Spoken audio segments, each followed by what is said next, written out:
ओम शांति। प्रातः मुरली 28/11/2023। मीठे बच्चे, ज्ञान है मक्खन, भक्ति है छाछ। बाप तुम्हें ज्ञान रूपी मक्खन देकर विश्व का मालिक बना देते हैं, इसलिए श्री कृष्ण के मुख में मक्खन दिखाते हैं। प्रश्न है, निश्चय बुद्धि की परख क्या है? निश्चय के आधार पर क्या प्राप्ति होती है? उत्तर है, निश्चय बुद्धि बच्चे समा पर फिदा होने वाले सच्चे परवाने होंगे, फेरी लगाने वाले नहीं। जो समा पर फिदा हो जाते हैं वही राजाई में आते हैं, फेरी लगाने वाले प्रजा में चले जाते हैं। सेकंड पॉइंट, धरत परिये धर्म न छोड़िए, ये प्रतिज्ञा निश्चय बुद्धि बच्चों की है। वे सच्चे प्रीत बुद्धि बन देह सहित देह के सब धर्मों को भूल बाप की याद में रहते हैं। गीत बजा है, छोड़ भी दे आकाश सिंहासन। ओम शांति। भगवान उवाच, भगवान कहा जाता है निराकार परमपिता को। भगवान उवाच, किसने कहा?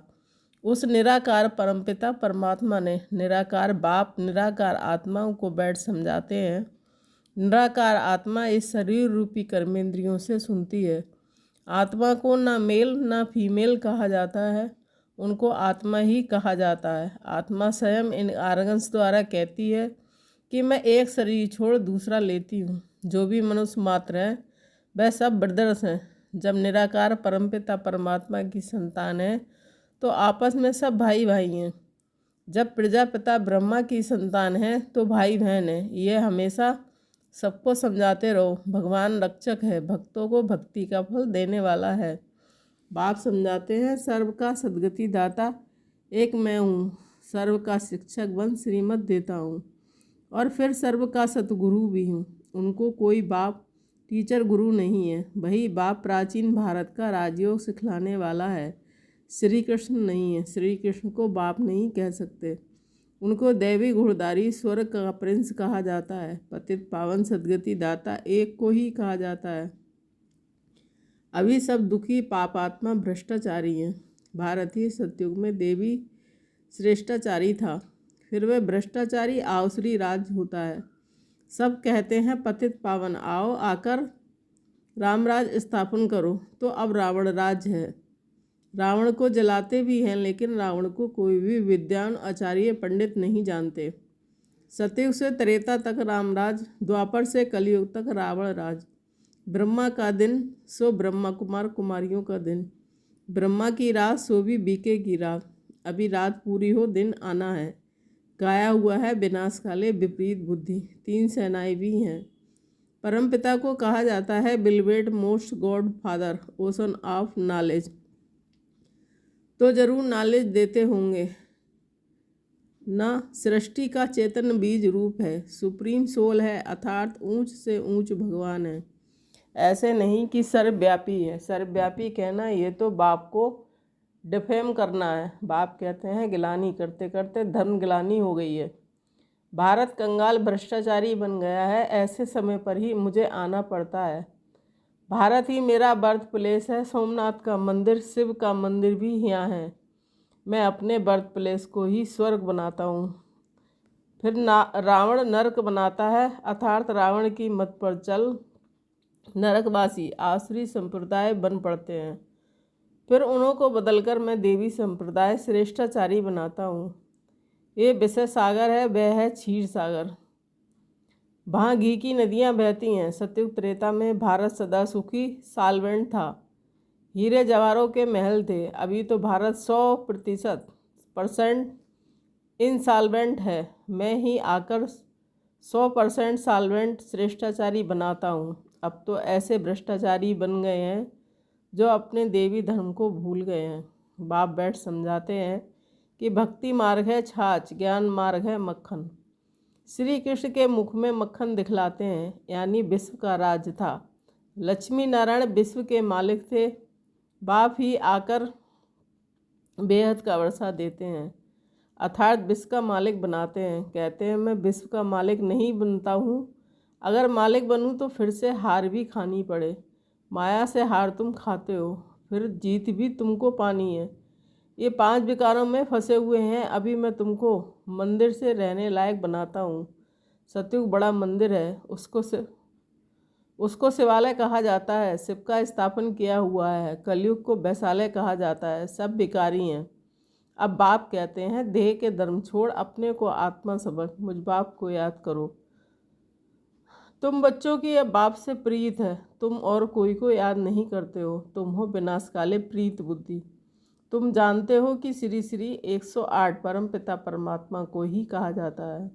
108 की माला फेरते हैं, ऊपर में है शिव बाबा, फिर है माता पिता ब्रह्मा सरस्वती, फिर उनके बच्चे जो भारत को पावन बनाते हैं। रुद्राक्ष की माला गाई हुई है, उसको रुद्र यज्ञ भी कहा जाता है। कितना बड़ा राजस्व अश्वमेघ अविनाशी ज्ञान रतन ज्ञान यज्ञ है, कितने वर्षों से चला आता है। जो भी अनेक धर्म आदि हैं, सब इस यज्ञ में खत्म हो जाने हैं, तब ये यज्ञ पूरा होगा। यह है अविनाशी बाबा का अविनाशी यज्ञ।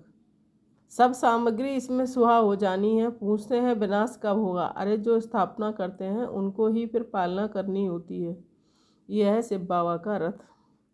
शिव बाबा इसमें रथी हैं, बाकी कोई घोड़े गाड़ी आदि नहीं है। वह तो भक्ति मार्ग की सामग्री बैठ बनाई है। बाबा कहते हैं, मैं इस प्रकृति का आधार लेता हूँ। बाप समझाते हैं, पहले अव्यभिचारी भक्ति है, फिर कलयुग अंत में पूरी व्यभिचारी बन जाती है। फिर बाप आकर भारत को मक्खन देते हैं। तुम विश्व के मालिक बनने के लिए पढ़ रहे हो। बाप आकर मक्खन खिलाते हैं, रावण राज में छाछ शुरू हो जाती है। ये सब समझने की बातें हैं। नए बच्चे तो इन बातों को समझ न सके। परमपिता परमात्मा को ही ज्ञान का सागर कहा जाता है। बाप कहते हैं, मैं इस भक्ति मार्ग में किसी को भी नहीं मिलता हूँ। मैं जब आता हूँ तभी आकर भक्तों को भक्ति का फल देता हूँ। मैं लिबरेटर बनता हूँ, दुख से छुड़ाकर सबको शांतिधाम सुखधाम ले जाता हूँ। निश्चय बुद्धि विजयंती, संशय बुद्धि विंसंती। बाप समय है, उस पर परवाने कोई तो एकदम फिदा हो जाते हैं, कोई फेरी पहनकर चले जाते हैं। समझते कुछ नहीं है। फिदा होने वाले बच्चे जानते हैं, बरोबर बेहद के बाप से हमको बेहद का वर्षा मिलता है, जो सिर्फ फेरी पहनकर चले जाते हैं। वह तो फिर प्रजा में ही नंबरवार आ जाएंगे। जो फिदा होते हैं वह वर्षा लेते हैं नंबरवार पुरुषार्थ अनुसार। पुरुषार्थ से ही प्रारब्ध मिलती है। ज्ञान का सागर एक ही बाप है। फिर ज्ञान पर्याय लोप हो जाता है, तुम सदगति को पा लेते हो। सतयुग त्रेता में कोई गुरु गोसाई आदि होते नहीं हैं। अभी सब उस बाप को याद करते हैं, क्योंकि वह है ओशन ऑफ नॉलेज। सबकी सदगति कर देते हैं, फिर हाहाकार बंद हो जय जयकार हो जाती है। तुम सृष्टि के आदि मत अंत को जानते हो। तुम अब त्रिकालदर्शी त्रिनेत्री बने हो। तुमको रचना और रचना के आदि मत अंत की सारी नॉलेज मिल रही है। ये कोई दंत कथा नहीं है, गीता है भगवान की गाई हुई। परंतु श्री कृष्ण का नाम डाल खंडन कर दिया है। तुम बच्चों को अब सबका कल्याण करना है। तुम शिव शक्ति सेना वंदे मातरम गाया हुआ है। वंदना पवित्र की ही की जाती है। कन्या पवित्र है तो सब उनकी वंदना करते हैं। ससुर गई तो भिखारी बनी तो सबको माथा टेकती रहती है। सारा मदार पवित्रता पर है। भारत पवित्र गृहस्थ धर्म था, अभी अपवित्र गृहस्थ धर्म है। दुख ही दुख है। सतयुग में ऐसे नहीं होता है। बाप बच्चों के लिए तिरी हथेली पर बहिष्ठ ले आते हैं। गृहस्थ व्यवहार में रहते बाप से जीवन मुक्ति का वर्षा ले सकते हो। घर बार छोड़ने की कोई बात नहीं। सन्यासियों का निवृत्ति मार्ग अलग है। अब बाप से प्रतिज्ञा करते हैं, बाबा हम पवित्र दुनिया के मालिक जरूर बनेंगे। फिर धरत पड़िए धर्म न छोड़िए। 5 विकारों का दान दो तो माया का ग्रहण छूटे, तब 16 कला संपूर्ण बनेंगे। सतयुग में है 16 कला संपूर्ण निर्विकारी। अब श्रीमत पर चलकर फिर से ऐसा बनना है। भगवान है ही गरीब निवाज। साहूकार इस ज्ञान को उठा नहीं सकते, क्योंकि वह तो समझते हैं हमको धन आदि बहुत है, हम तो स्वर्ग में बैठे हैं। इसलिए अबलाएं अहल्याएं ही ज्ञान लेती हैं। भारत तो गरीब है, उनमें भी जो गरीब साधारण हैं उन्हों को ही बाप अपना बनाते हैं, उन्हों को ही तकदीर में है। सुदामा का मिसाल गाया हुआ है ना। साहूकार को समझने की फुर्सत नहीं है। राजेंद्र प्रसाद भारत के प्रथम राष्ट्रपति के पास बच्चियां जाती थीं, कहती थीं बेहद के बाप को जानो तो तुम हीरे तुल बन जाएंगे। 7 रोज का कोर्स करो। कहता था हाँ बात तो बहुत अच्छी है, रिटायर होने के बाद कोर्स उठाऊंगा। रिटायर हुआ तो बोले बीमार हूँ। बड़े बड़े आदमियों को फुर्सत नहीं है।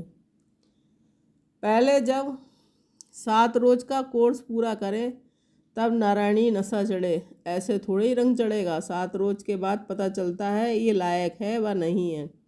लायक होगा तो फिर पढ़ने के लिए पुरुषार्थ में लग जाएगा।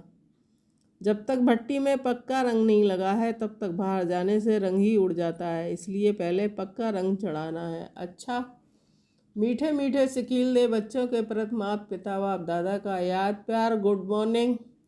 रूहानी बाप की रूहानी बच्चों को नमस्ते। हम रूहानी बच्चों की रूहानी माता पिता बाप दादा को याद प्यार गुड मॉर्निंग नमस्ते नमस्ते। शुक्रिया बाबा शुक्रिया। धारणा के लिए मुख्य सार 1 पॉइंट। शिव शक्ति बन विश्व कल्याण करना है। पवित्रता के आधार पर कौड़ी तुल मनुष्यों को हीरे तुल बनाना है। 2 पॉइंट। श्रीमत पर विकारों का दान दे संपूर्ण निर्विकारी। 16 कला संपूर्ण बनना है। समा पर फिदा होने वाला परवाना बनना है। वरदान, परिस्थितियों को साइड सीन समझकर पार करने वाले स्मृति स्वरूप समर्थ आत्मा भव। स्मृति स्वरूप आत्मा समर्थ होने के कारण परिस्थितियों को खेल समझती है। भल कितनी भी बड़ी परिस्थिति हो, लेकिन समर्थ आत्मा के लिए मंजिल पर पहुंचने के लिए यह सब रास्ते के साइड सीन्स हैं।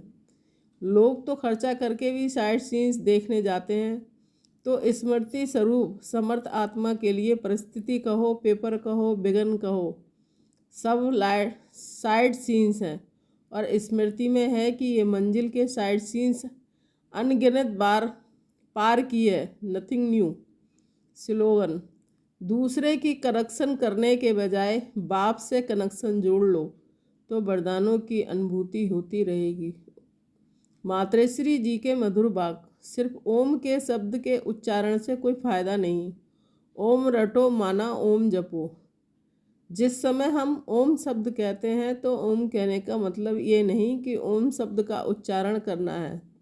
सिर्फ ओम कहने से कोई जीवन में फ़ायदा नहीं, परंतु ओम के अर्थ स्वरूप में स्थित होना, उस ओम के अर्थ को जानने से मनुष्य को वो शांति प्राप्त होती है। अब मनुष्य चाहते तो अवश्य कि हमें शांति प्राप्त होवे। उस शांति स्थापन के लिए बहुत सम्मेलन करते हैं, परंतु रिजल्ट ऐसे ही दिखाई दे रही है जो और अशांति दुख का कारण बनता रहता है। क्योंकि मुख्य कारण है कि मनुष्य आत्मा ने जब तक 5 विकारों को नष्ट नहीं किया तब तक दुनिया पर शांति कदाचित हो नहीं सकती।